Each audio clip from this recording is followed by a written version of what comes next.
अब देखें, हिंदुस्तान का एक सैयद कहलाता, वो सैयद है, मेरा यकीनन नहीं होगा, लेकिन कहलाता तो है।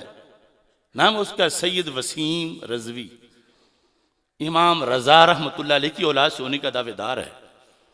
उसने स्पीड ब्रेकर क्रॉस किए, जो हम रोजाना बयान करते हैं कि दावत मोहब्बत करो, लेकिन शरीयत से पूछ के करो।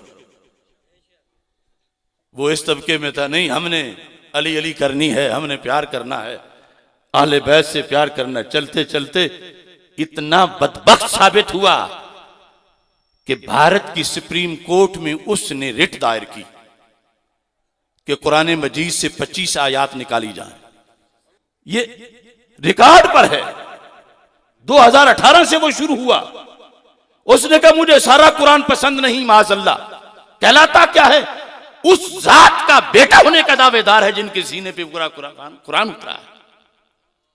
तो क्या ऐसे का अदब करेंगे?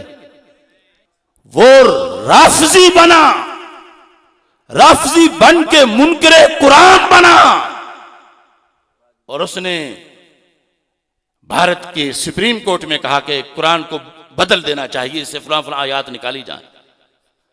और इससे आगे नतीजा क्या निकला? अगले दिन जाके हिंदुओं के धर्म में एलानिया उसने दाखिल होने का, हिंदू होने का ऐलान कर दिया।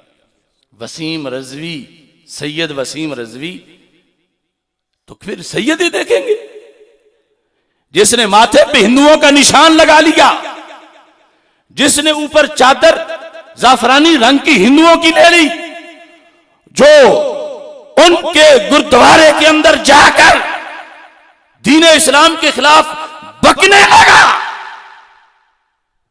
अरे तो तबलीग दी जा रही है, सैयद जात है, सैयद जात है, सैयद जात है, जो कुछ भी करे। मैं कहता हूं यकीनन वो सैयद नहीं होगा। जो कहलवाता तो है, लेकिन जो भी कहलवाता है, हमें आगे आईना तो दिखाने का हुक्म है कि सैयद कहलाएगा तो अब दीन से क्या उसके लिए अहकाम शरीयत नहीं? अगर आज नहीं उठोगे तो फिर कर नतीजा तो आगे लोगों का जहन्नम है। कोई जल्दी पहुंचे या देर से पहुंचे या कुछ रुक रुक के जाए, तो हम पे फर्ज है, ये है सैयदों से प्यार, कि उन्हें उनके नाना जी के फरमान सुनाए जाएं, उन्हें कुरान सुनाया जाए, उन्हें हदीस सुनाई जाए। इस अंदाज में उनके सामने दीन को पेश किया जाए। और ये जो है कि सैयद जात है, पीर खाना है, जो कुछ करते फिरें, क्या करें या सफेद, तो ये ना पॉलिसी मक्की है, ना मदनी है, ना करबलाई है, ये गैरों ने बनाई है और ईरान से हमारे यहां पहुंचाई है। तो इस बुनियाद पर मैं पहला हिस्सा जो तकरीर का सादात के लिहाज से था, उसमें सादात किराम को खिराज तहसीन पेश करते हुए